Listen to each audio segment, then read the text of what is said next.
A few hours before my brother's wedding, I got a message. Don't go to your brother's wedding. Check your husband's garage. At first, I thought it was a prank, but when I opened the garage door, I was left speechless.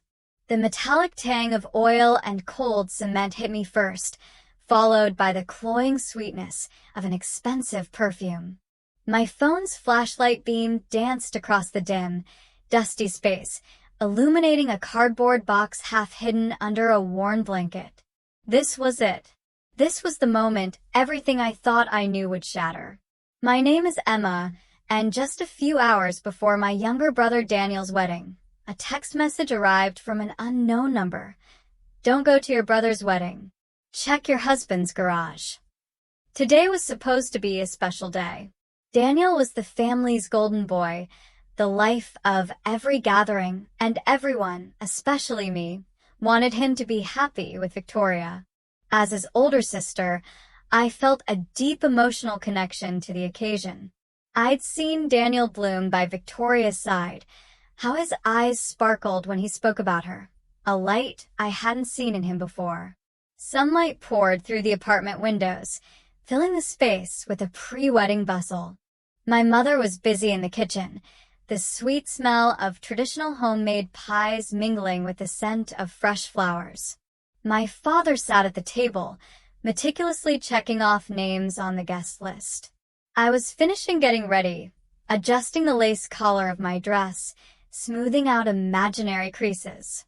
My husband, Mark, had already left earlier that morning, claiming he had an urgent meeting with a client. Don't worry, sweetheart. I'll be there in time for the ceremony, he'd said, kissing me goodbye. His tone was casual, affectionate, nothing out of the ordinary, and yet something about it left me feeling subtly unsettled. I glanced at myself in the mirror. The reflection staring back was that of a confident, successful woman. Loved. Grounded.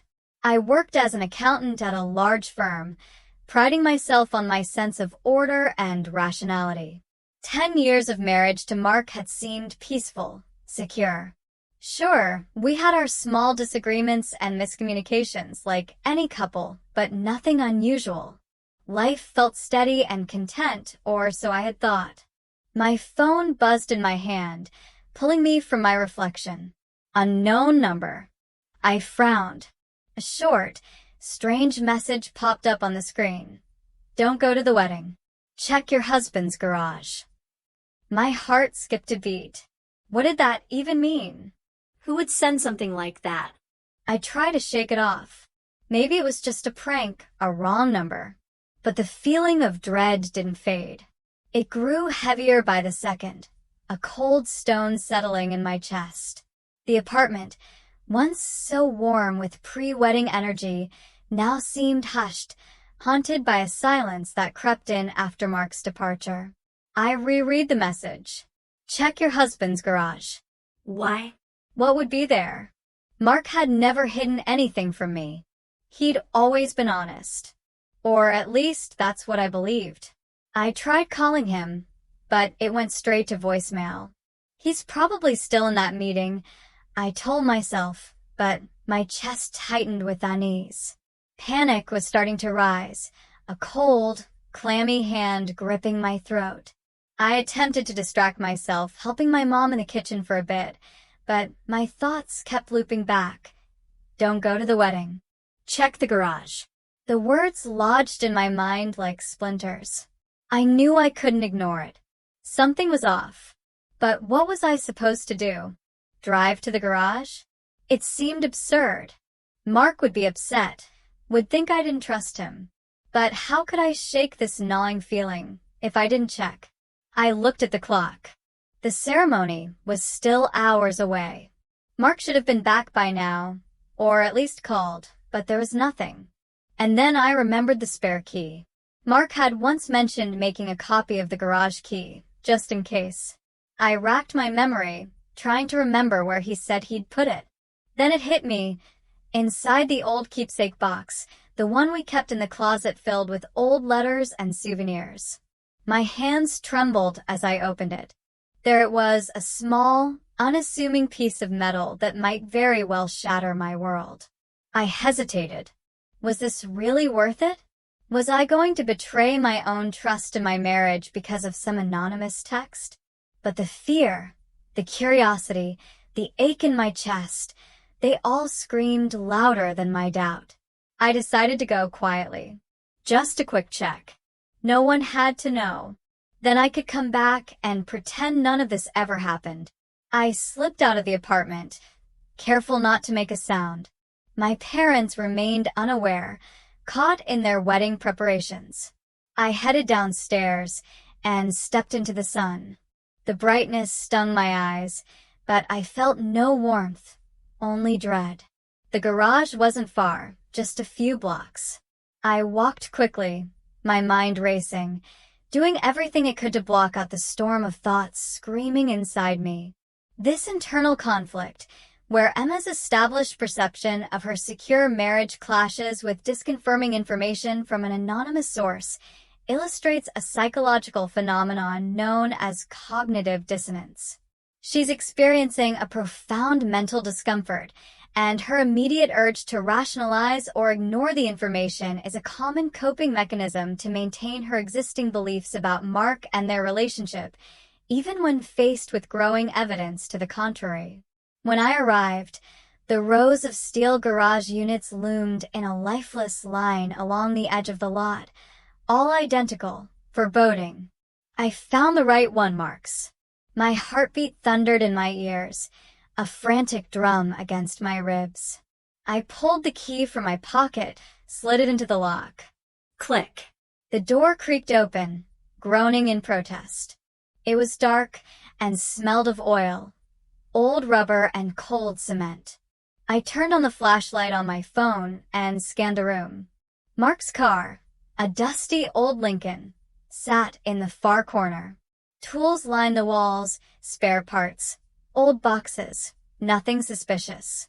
I let out a breath I hadn't realized I'd been holding. It was nothing, just a prank, a cruel, stupid joke. I turned to leave, then froze. Something in the corner caught my eye. A large cardboard box, half covered by a worn blanket. My feet moved before I had time to think, drawn by an irresistible, awful curiosity. I pulled back the fabric. Inside were things that didn't belong. A woman's purse, high heels, a box from a luxury perfume brand. My stomach turned, a sudden, violent lurch. I knew these things. They belonged to Victoria, Daniel's fiancée. My breath caught in my throat. My vision blurred for a moment as my mind scrambled to make sense of what I was seeing. Why would Victoria's things be here? In Mark's garage? I reached into the box, my hands shaking so violently I could barely hold them steady. I pulled out the purse and opened it. Inside were familiar items, a wallet, a small makeup bag, a set of keys, and photographs. My heart pounded as I took out the stack of pictures and held them up to the dim light. It was Mark and Victoria. In every single one. They were on a beach somewhere, clearly on vacation. They were laughing, kissing, embracing like lovers.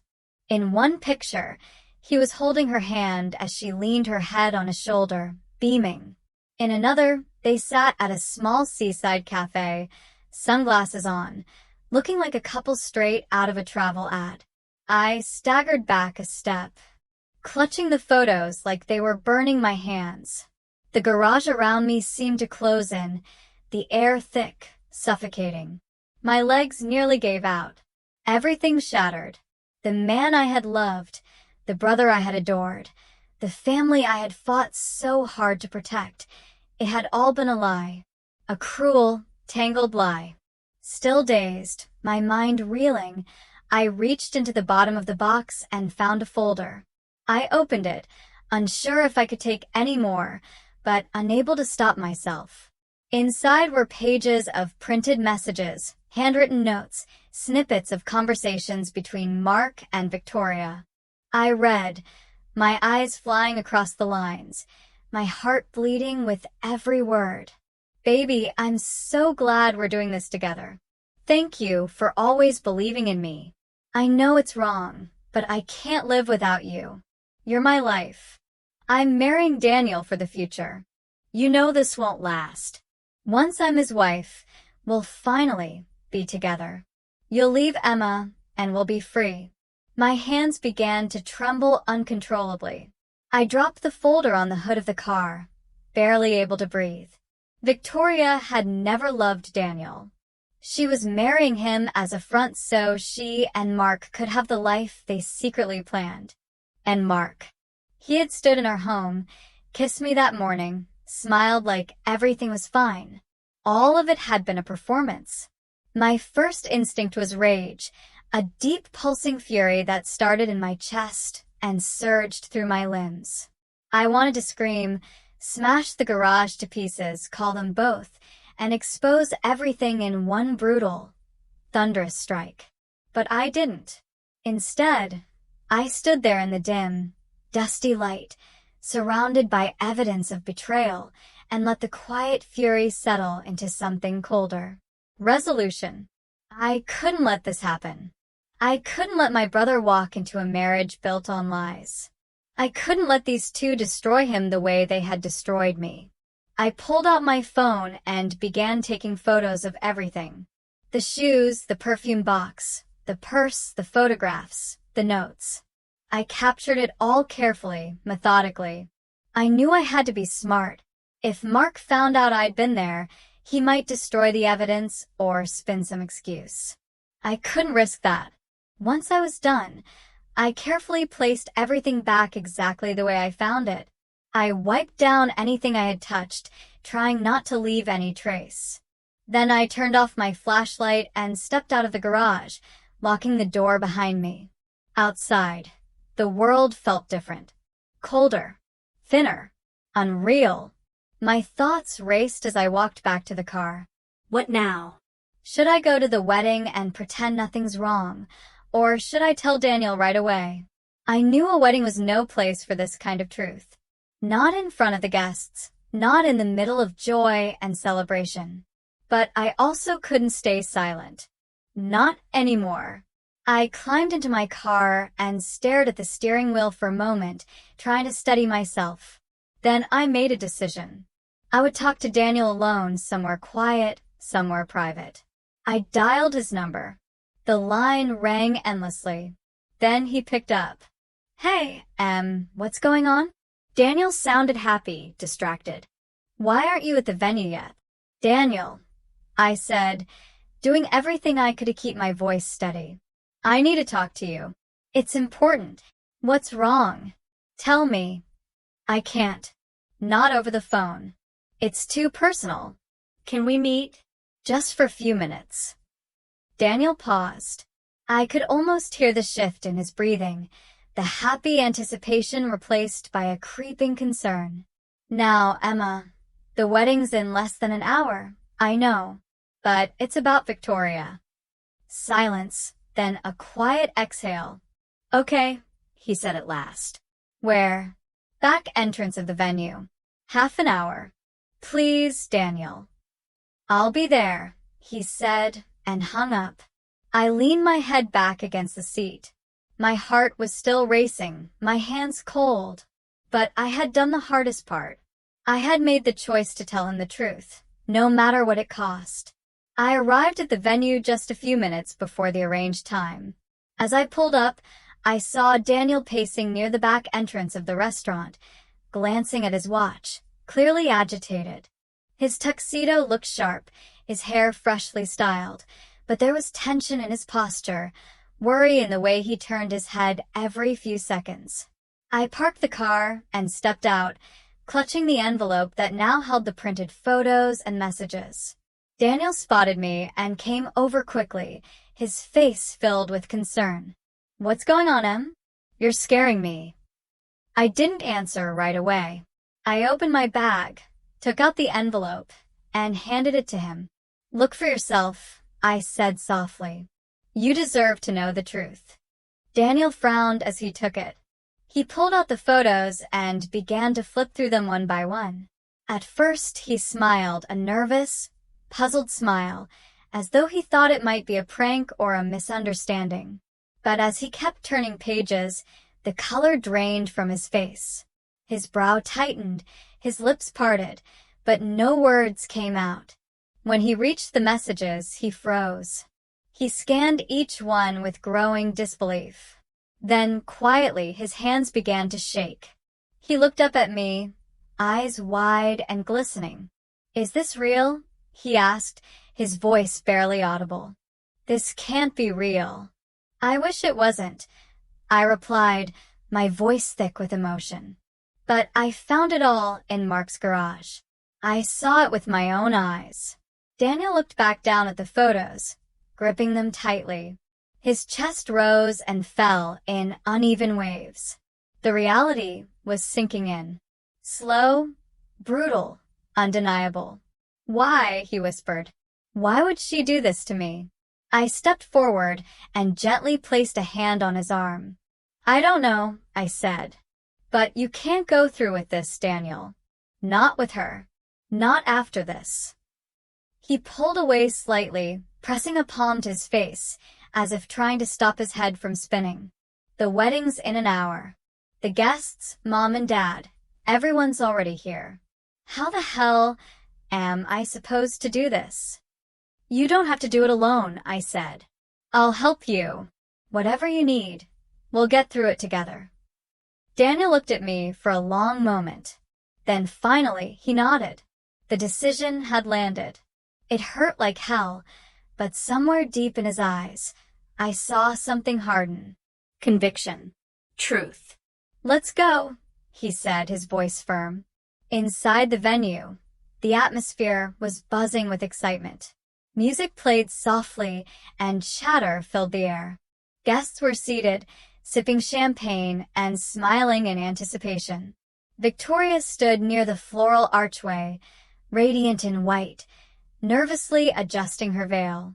She turned as Daniel approached. "Danny, sweetheart, where have you?" "There won't be a wedding," he said, his voice calm, firm, unflinching. The room stilled. The murmurs stopped. Victoria blinked, stunned. "What? What are you saying? Is this some kind of joke?" "I know," Daniel said, his gaze fixed on her. "I know everything. About you, about Mark. I've seen the pictures. I've read the messages." Her face twisted, first in confusion, then panic, then a flash of desperate anger. No, that's not true. That's a lie." "Who told you that?" "This is slander." "It doesn't matter who told me," he replied, his voice steady. "What matters is I know the truth, and I'm not going to marry someone who's been lying to me." Victoria's voice cracked, sharp and shrill. "How dare you? How dare you ruin this day? Do you know what you're doing?" "I know exactly what I'm doing," Daniel said. "I'm stopping this before it becomes something even worse." She turned toward me, her eyes wild, venomous. "It was you, wasn't it? You've always hated me. You've always been jealous." "Don't be ridiculous, Victoria," I said coolly, stepping forward. "I'm not jealous. I'm just protecting my brother." "Protecting?" Victoria hissed, her voice dripping with scorn. "You mean sabotaging? You wanted to destroy our happiness." "You were never going to be happy," I replied, my voice unwavering. "Not when it was all built on lies." Victoria trembled with rage. She stepped toward me, her hand raised, but before she could strike, Daniel caught her wrist. "Don't," he said firmly. "Just don't. Get out of here, Victoria. And don't ever come back." Her mouth fell open in disbelief. She yanked her hand free and looked around the room at the stunned guests, at the ruined flowers, at the dreams crumbling beneath her heels. Then, with a furious cry, she stormed down the aisle and out the door, slamming it behind her. Daniel stood frozen for a moment. Then slowly, he sank onto a nearby chair. His shoulders sagged, his hands clasped together tightly, his head bowed. The silence in the room was suffocating, heavy with shattered hopes. "What happens now?" he whispered, his voice raw with pain. I crouched beside him, placing a gentle hand on his back. "Now you breathe," I said gently. "And then we start over." Shortly after the wedding was called off, Mark approached me, as if sensing that something was terribly wrong. His face was pale, his eyes nervous, darting around the still stunned room. "Emma," he asked, his voice hesitant, uneasy. "What's going on? Why did Daniel cancel the wedding?" I met his eyes, standing tall. There was no more fear in me, only clarity. "Because he knows, Mark. He knows about you and Victoria." Mark stood still, like he had been struck. His mouth opened slightly, but no words came. I could see the panic blooming behind his eyes, a flicker of betrayal and desperate calculation. What are you talking about?" he stammered, trying to regain control. "It doesn't matter," I said, my tone ice cold, devoid of the emotion I had felt just hours before. "What matters is that it's over. He's not going to marry your mistress." Mark's face darkened, a flush of anger replacing his panic. "You told him," he hissed, his voice low and furious. "You ruined everything." "I saved him," I replied, my voice steady firm. "And I saved myself. You ruined everything the day you betrayed us." His jaw clenched. "You'll regret this. I won't forgive you for this." And then he turned and left, storming out of the venue without another word. I watched him go with a heavy heart, not because I mourned what we had, but because I knew he wouldn't let it end quietly. Mark would retaliate. That was his nature. But I no longer feared him. I was done being the trusting, naive woman I once was. His betrayal had burned that part of me away, leaving behind a resilient core. A few days later, Mark left our home. He packed his things and disappeared without a goodbye or a note. I didn't try to stop him. I knew there was nothing left to fight for. Our marriage had died the moment I found that red purse in the garage. Silence settled over the apartment like a heavy curtain. I sat down on the couch, closed my eyes, and allowed myself to feel the pain, the sorrow, the disbelief, the fear. But beneath it all, there was something else, too. A sense of release, of forward motion, of freedom. The next few days passed in a haze. I began gathering paperwork for the divorce, meeting with a lawyer, trying to process the emotional wreckage. It was exhausting, but I forced myself to stay strong for Daniel and for myself. Daniel, too, was struggling. The betrayal had cut him deeply, but he tried to put one foot in front of the other. We leaned on each other during those first brutal weeks, bound even more tightly now by what we had both survived. One evening, Daniel came over for dinner. He looked tired, but more alive than he had in days. There was something different in his eyes, something hopeful. "Thank you, Em," he said as he pulled me into a hug. "You saved me. I don't know what I would have done without you." "You'll always have me," I replied softly. "We'll get through this together." "I know," he said, pulling back with a small smile. "I've been thinking. I want to start something new. Maybe my own business. I've had this idea for a long time. I think I'm ready." I smiled. "That's wonderful, Daniel. I believe in you. I know you can do it." We sat together for hours that evening, talking about the future, remembering the past, dreaming about what could be. We had both been broken, but we had not been destroyed. In our shared pain, we had found something solid, something unshakable. The divorce process, to my surprise, went relatively smoothly. There had been no prenuptial agreement, which ended up working in my favor. Everything we'd built over the years, the apartment, the car, the accounts, were split evenly. Mark didn't contest it. It was as if he just wanted to wash his hands of the whole thing. I didn't feel victorious. I felt relieved, like the nightmare was finally starting to end. This experience, where both Emma and Daniel navigate profound betrayal and emerge with a renewed sense of self and purpose, exemplifies post-traumatic growth, PTG.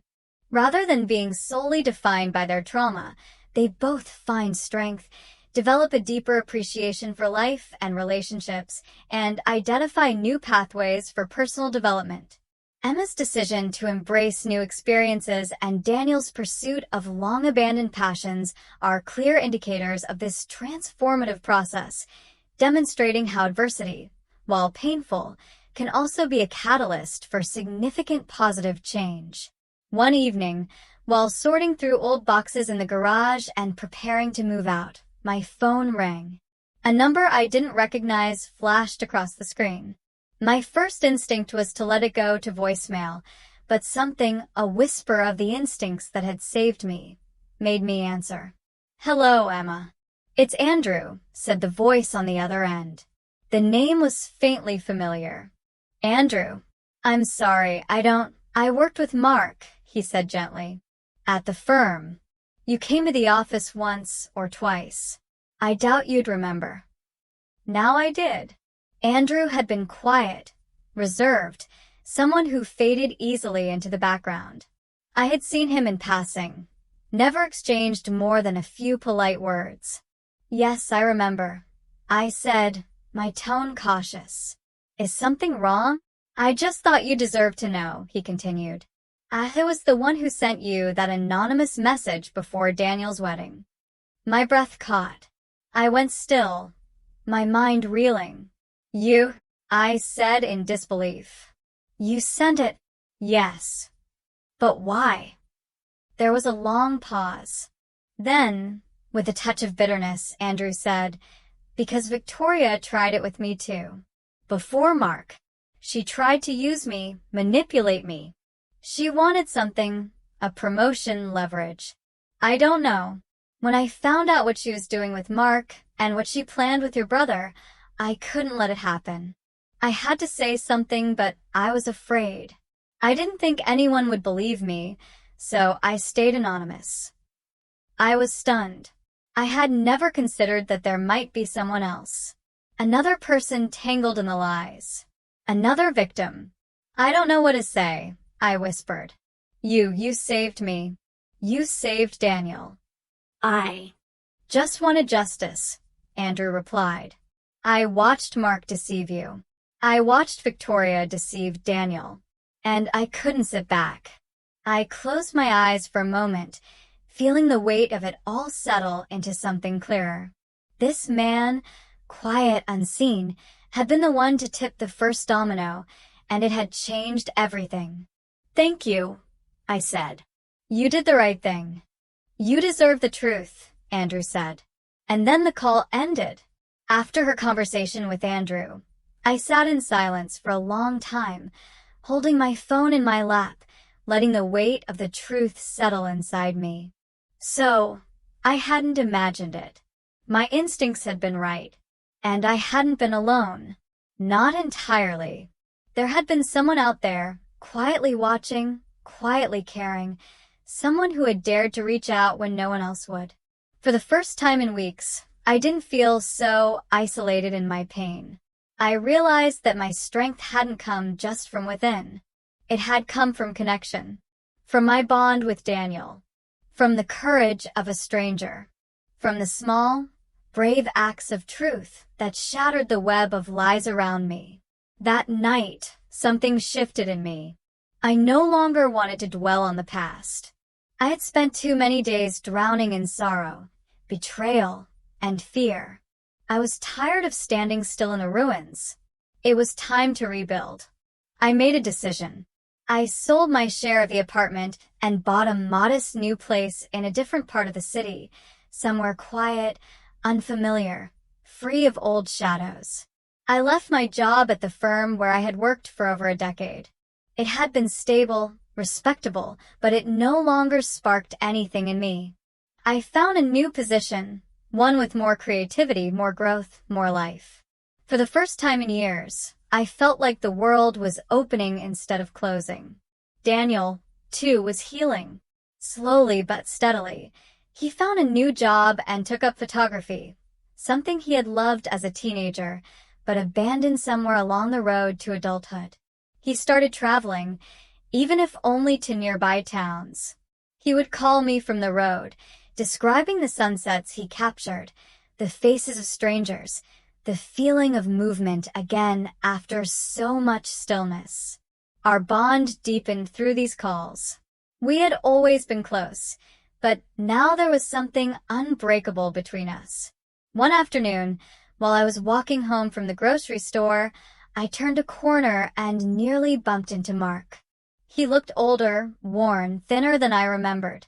There were lines around his mouth that hadn't been there before, and his eyes were shadowed with something that might have been regret. When he saw me, he froze, his body tensing, as if hoping I wouldn't notice him. But I did, and something inside me told me not to look away. "Mark," I said calmly, my voice steady. "Wait." He stopped, turned slowly. There was shame in his face, maybe even sorrow. "Am I?" I've been wanting to say something. I looked at him steadily, without anger, without fear. I let the silence stretch between us, not out of cruelty, but out of care. When I finally spoke, my voice was clear and steady. "I forgive you." Mark blinked, startled, as if he hadn't expected to hear those words. "You do." "I'm not doing it for you," I said, small, sad smile touching my lips. "I'm doing it for me. I don't want to carry it anymore. I don't want to hate you. I want to move on." He nodded slowly, his lips pressed together. I hope you find happiness, Emma. Real happiness." "I will," I said. "And I hope you do, too." I turned and walked away, not with anger, not with sorrow, but with peace. In the days that followed, I returned to a calm routine. But it was a different kind of calm, one born not from comfort but from resilience. I had been through fire, and I had emerged stronger, clearer, more certain of who I was. I understood now that betrayal wasn't the end. It was a rupture, a painful, necessary breaking point that forced me to examine everything I believed, everything I wanted, everything I deserved. It was the beginning of something new. I no longer doubted my instincts. I no longer clung to things that no longer served me. I valued truth, even when it hurt. I valued myself, and I was no longer afraid of change. There were still hard days, moments when the past tugged at my sleeve like a ghost, refusing to be forgotten. But I knew how to face it now. I had tools. I had strength. I had people. Daniel. Andrew. New friends. A life waiting to unfold. I stood at my window one morning, coffee in hand, watching the soft light fill my new apartment.